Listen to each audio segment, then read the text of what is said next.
नमस्कार। मेरे साथ आज फिर हैं विकास वर्मा जी। विकास वर्मा जी नमस्कार। नमस्कार जी।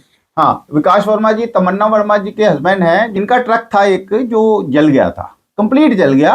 और इंश्योरेंस कंपनी ने कहा कि आपको 100% क्लेम आईडीवी का नहीं देंगे, 75% देंगे, नहीं तो आपका क्लेम नो क्लेम कर देंगे। और इन्होंने सचमुच में उस क्लेम को नो क्लेम कर दिया। क्या कह के नो क्लेम किया कि ये एक मैकेनिकल फेलियर है। तो भैया आग लग गई गाड़ी को, उसमें मैकेनिकल फेलियर का कोई मतलब ही नहीं है। और आग लगने का हर क्लेम पेएबल है, चाहे कुछ किसी भी तरह से आग लगे, सेल्फ इग्निशन से लगे, किसी भी तरह से आग लगे। ऐसा नहीं है कि इंश्योरेंस कंपनी के किसी आदमी को इसके बारे में पता नहीं है। सुभाष सिंह है दिल्ली के, इनके एक विपिन त्यागी हैं, एक अवतार सिंह जो नॉर्थ इंडिया हेड है, और संजीव मंत्री जो इसका एमडी और सीईओ है। क्या उसको ये पता नहीं है कि आग लगने का क्लेम पेएबल है? पता है, लेकिन क्लेम नहीं देना। और इसमें सबसे बड़ी बात आपको पता क्या हुई है? पहले उन्होंने लिखा है कि हम आपको क्लेम देंगे, और 75% या 80% क्लेम ले लो तो इसकी एक्सेप्टेंस दे दो तो क्लेम दे देंगे। अगर 100% मांगोगे तो नो क्लेम कर देंगे। मतलब ऐसी दादागिरी के साथ इनके साथ हुआ था। हमने इसका वीडियो चलाया था। अब विकास वर्मा जी, आप मुझे ये बताएं कि जो वीडियो हमने चलाया था उसके बाद मैंने आपको सुझाव दिया था कि इनके ग्रीवियंस सेल को लिखो, तो आपने ग्रीवियंस सेल को लिखा? जी, मैंने इनके ग्रीवियंस सेल को मेल डाली थी, और की ग्रीवियंस सेल के अंदर मेल डालने के बाद में मेरे पास जगदीप जी कौर जी हैं, उनका मेरे पास फ़ोन आया था। और उन्होंने फ़ोन पे भी मेरे को बोला कि भी हम इसको चेकआउट कर रहे हैं, कि भी हम आपको सारा वर्कआउट करके आपको बताएंगे, सबसे बात करके। लेकिन उन्होंने मेरे को वर्कआउट करने के बाद में कोई भी रिस्पॉन्सिबल जवाब नहीं दिया है, आज तक नहीं दिया। मैं उनसे आज तक मांग रहा हूँ कि मुझे फाइनल सर्वेयर की रिपोर्ट दो, उन्होंने आज तक वो भी नहीं दी। मेल मांग रहा हूँ तो मेल पे कुछ नहीं दे रहे हैं। वो इतना तो मान गई थी कि भी हाँ, हमसे थोड़ी सी गलती हुई है, लेकिन हम उसको चेक करते हैं, वर्कआउट करेंगे, वर्कआउट करने के बाद में आपको रिप्लाई कर देते हैं। लेकिन उन्होंने बिल्कुल भी इस चीज़ के लिए डिनाई कर दिया कि हम लोग अब क्लेम नहीं दे सकते। मैं उनसे कह रहा हूँ कि मुझे फाइनल सर्वे की रिपोर्ट दो, कि जिसने फाइनल सर्वे करा है, वो भी अब तक नहीं दे रहे। वहां पे कोई भी बंदा रिस्पॉन्सिबल तरीके के साथ हमारे साथ को बात करने को नहीं, आपने क्या संजीव मंत्री जो उसके एमडी सीईओ उनको मेल लिखी? मैंने उनको भी मेल डाली। संजीव मंत्री जी जो एमडी हैं, सीईओ हैं, और उसके बाद में मैंने IRDAI वालों को भी मेल डाली, लेकिन उनकी तरफ से भी मुझे कोई जवाब नहीं मिला। आज तक कोई मेल का रिस्पॉन्स नहीं मिला। तो आपको क्या लगता है कि आईसीआईसी इंश्योरेंस कंपनी जो है, इसने आपके साथ क्या किया? मेरे साथ फ्रॉड कर रही है, मेरी फैमिली का हरासमेंट कर रखा है। बिल्कुल मैं जानता हूँ कि मैं अपनी फैमिली के साथ कैसे इस टाइम पे हरासमेंट में जी रहा हूँ। मेरी वाइफ इतनी टॉर्चर हो चुकी, वो भी इतनी तबीयत खराब हो गई थी कि वो हॉस्पिटल में एडमिट हो गई थी। और उसके बाद में भी मैं इनको बता भी चुका हूँ कि आपके इस रवैये के कारण मेरी फैमिली इतनी डिस्टर्ब हो चुकी है कि कल को कुछ होता है, कोई बात होती है, तो आप लोग रिस्पॉन्सिबल होंगे।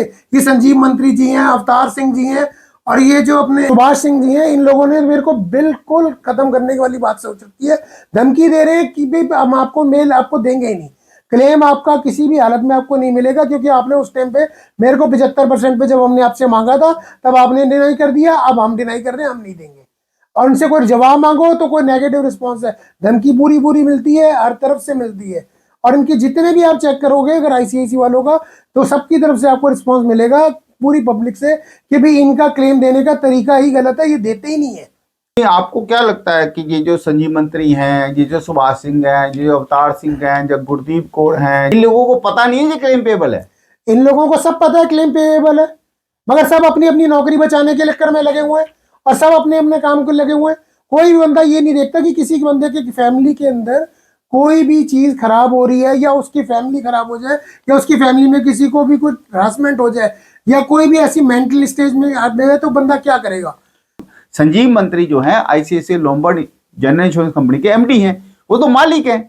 उनको आपने मेल लिखी? मैंने उनको भी मेल डाली है, और जो ग्रीवियंस सेल की जगदीप कौर जी हैं, उनसे भी बात जब हुई है तब भी मैंने उनसे नंबर भी मांगा कि मेरे को बताया जाए। ना तो संजीव मंत्री जी ने मेरे को कोई मेल का जवाब दिया आज तक, और ना ही उन लोगों ने मेरे को कोई कॉन्टैक्ट नंबर दिया उनका।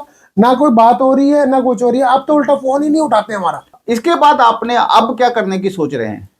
मैंने अब संजीव मंत्री जी को ही लीगल नोटिस डाला है। तो उनका कोई जवाब आया? नहीं जी, अभी तक तो कोई जवाब नहीं आया, और मुझे लगता भी नहीं कि उनका कोई जवाब आएगा। तो इसके बाद आप क्या करेंगे? अब इसके बाद तो केस ही करा जाएगा कोर्ट के अंदर, और कोर्ट में केस करा जाएगा। लेकिन इस दौरान अगर मेरी फैमिली में कोई भी अनहोनी होती है, मेरे बच्चों को या मेरे परिवार में या मेरे वाइफ को, तो उस चीज़ के लिए, सारी चीज़ के लिए संजीव मंत्री एमडी अवतार सिंह, सुभाष जी, ये सारे रिस्पॉन्सिबल होंगे। और मैं कमिश्नर ऑफ पुलिस को ये कहना चाहता हूं कि अगर मेरी फैमिली में किसी को भी कोई अनहोनी होती है या कोई भी चीज हो जाए तो उस चीज के लिए आईसीआईसी लॉम्बार्ड के संजीव मंत्री जी जो एमडी हैं, और अवतार सिंह जी, अपना सुभाष सिंह जी, और एक अपना विपिन त्यागी जी, मेरे घर में किसी भी तरह की अनहोनी होने के ऊपर इन सबको चारों को फौरन अरेस्ट करने के वारंट इशू होने चाहिए। को आम कंज्यूमर को क्या संदेशा देना चाहते हैं? मैं कहना चाहता हूं कि आईसीआईसी लॉम्बार्ड कंपनी को पूरी तरह से बैन करवा देना चाहिए और इसका विरोध करना चाहिए पूरे हिंदुस्तान को मिलकर के, ताकि ये जो मेरे साथ आज घटना घट रही है, जो मेरे परिवार के साथ घटना घट रही है, वो किसी और के साथ ना घटे। इस कंपनी को तो किसी को भी पूछना ही नहीं चाहिए और भगा देना चाहिए यहाँ हिंदुस्तान से। अब आज की डेट में अभी 100% एफडीआई गवर्नमेंट ने कर दिया है, उसके बारे में आप क्या कहना चाहते हैं? सर, इसके लिए मैं ये कहना चाहूंगा कि गवर्नमेंट को पहले ये सोचना चाहिए कि इसमें आम पब्लिक जो है वो हरास तो नहीं होगी, आम पब्लिक को नुकसान तो नहीं होगा। आप अपने केस से क्या निष्कर्ष निकालते हैं? सर, मेरे पास तो और भी गाड़ियां हैं जिससे मेरी अपने घर का खर्चा वगैरह सब कुछ चला रहा हूँ, लेकिन अगर मेरी ये एक ही गाड़ी होती जो जलकर खाक हो चुकी है और इन लोगों ने मेरे साथ ये फ्रॉड भी कर दिया कि आप फाइनेंसर को पैसा दे दो, हम आपको क्लेम पूरा दे देंगे। मैंने फाइनेंसर को भी पैसा दे दिया, मेरी तो आत्महत्या करने की नौबत आई पड़ी है। लोगों से मैंने ब्याज पर पैसा लेकर के मैंने फाइनेंसर को दे रखा है, वहां ब्याज भर रहा हूँ। ये लोग तो मेरी सुनवाई कर ही नहीं रहे, अब इन्होंने हाथ खड़े कर दिए। मतलब फाइनेंसर को पैसा दिलवाना इनका मकसद था। मैं पब्लिक से कहना चाहता हूं कि आप एक ध्यान दीजिए, कैसी फ्रॉड कंपनी है ICICI Lombard general insurance company. मेरे पास और भी बहुत सारे केस हैं ICICI Lombard general insurance company के, जहां इन्होंने फ्रॉड किए हुए हैं, और कई जगह तो ये डेथ केस में भी क्लेम नहीं देते। मेरे पास एक ऐसा भी केस आया था कि पत्नी की डेथ हो गई और उसको क्लेम नहीं दिया, ये कह के कि उसके घर में गए थे और वो एक औरत के साथ बैठ के हंस रहा था, इसलिए हम क्लेम नहीं देंगे। अब भैया, जिसकी पत्नी की डेथ हो जाए वो कभी जिंदगी में किसी औरत के साथ बैठ के हंस ही नहीं सकता। मतलब ऐसे ऐसे पॉइंट्स पे, और ये सब का कौन लोग करते हैं?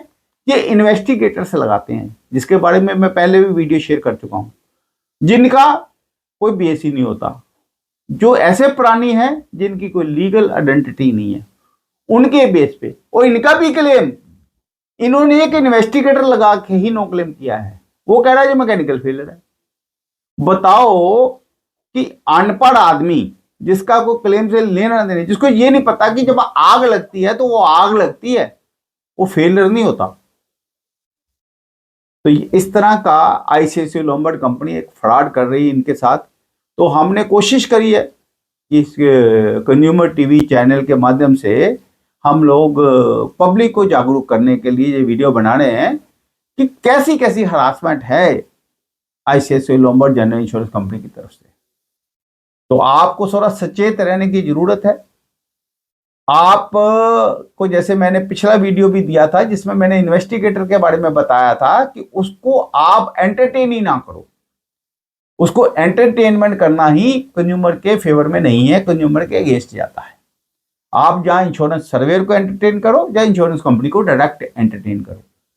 कंज्यूमर का कोई आईआरडीए ने एक सर्कुलर जारी किया और उसमें लिखा है, एग्जैक्टली लिखा है कि आपका लॉस होने के बाद आपको कौन से डॉक्यूमेंट देने, और वो अपने इंश्योरेंस कंपनी को देने हैं या सर्वेयर को देने। तीसरे किसी आदमी को कोई डॉक्यूमेंट आपको देना ही नहीं है।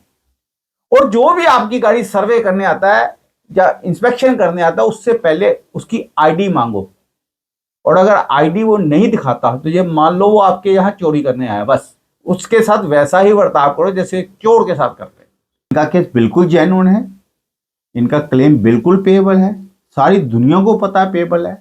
इवन अवतार सिंह से भी मेरी भी बात हुई है और उसने कहा ये क्लेम तो पेएबल है, और लेकिन देना नहीं है। अब देना क्यों नहीं है ये पता नहीं है, कि 75% ले लेते तो हम दे देते। मतलब ये कौन सा इनके पास ऐसी पॉलिसी कंडीशन है जिसमें 75% तो क्लेम पेएबल है, 100% पेएबल नहीं है। तो ऐसी धांधली हो रही है। कृपया कंज्यूमर प्रोटेक्शन अथॉरिटी, IRDAI आए आगे और इनको इंसाफ दें, ऐसी सबसे प्रार्थना है।